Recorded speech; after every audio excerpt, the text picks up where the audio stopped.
केंद्र सरकार ने घोषणा की है कि वो कोरोना महामारी की दूसरी लहर में 80 करोड़ भारतवासियों को अगस्त महीने तक अनाज उपलब्ध कराएगी। साल 2013 में यूपीए सरकार द्वारा फूड सिक्योरिटी अधिनियम तहत चिन्हित गरीबों की समान संख्या है।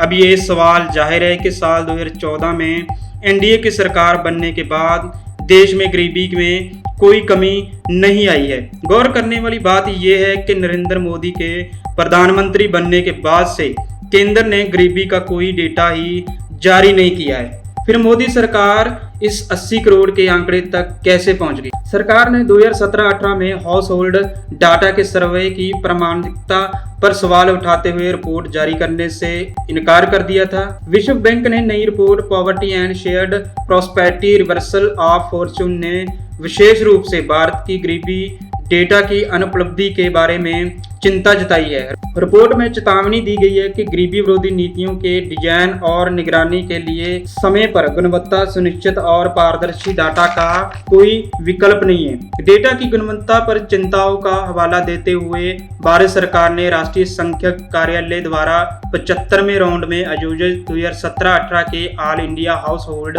कंज्यूमर सर्वे एक्सपोल्ड डीसर सर्वे जारी नहीं करने का फैसला दिया था। इस फैसले से हाल के वर्षों में देश, दक्षिण एशिया और दुनिया में गरीबी को समझने में अंतर देखा गया है। भारत सरकार के पास जो डेटा अभी मौजूद है वो साल 2011-12 के दौरान नेशनल सैंपल सर्वे द्वारा आयोजित 68वें राउंड के सर्वे का है, जिसमें ज्यादा जानकारी नहीं दी गई थी और ये पूर्ण हूबहू पर आधारित नहीं है।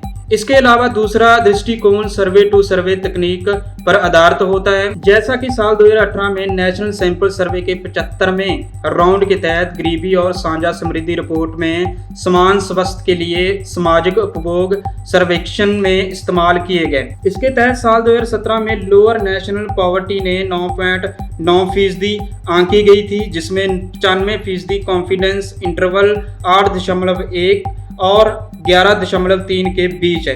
भारत में इसका मतलब ये है कि गरीबी की जनसंख्या 109 मिलियन और 152 मिलियन के बीच में है, जबकि ये दर दक्षिण एशिया में 7.7% और 10% के बीच है, यानी 135 मिलियन और 180 मिलियन लोग गरीब हैं।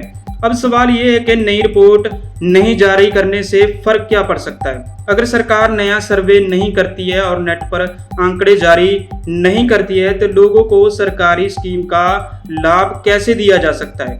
कितने लोगों को मदद की जरूरत है, ये कैसे पता चलेगा? मसलन साल 2011 से 2017 के बीच देश की अर्थव्यवस्था में काफी संरचनात्मक बदलाव आए हैं। इतना ही नहीं, महामारी के बाद से कई रिपोर्ट में ये दावे किए गए हैं कि देश और दुनिया में गरीबी और भी ज्यादा बढ़ी है।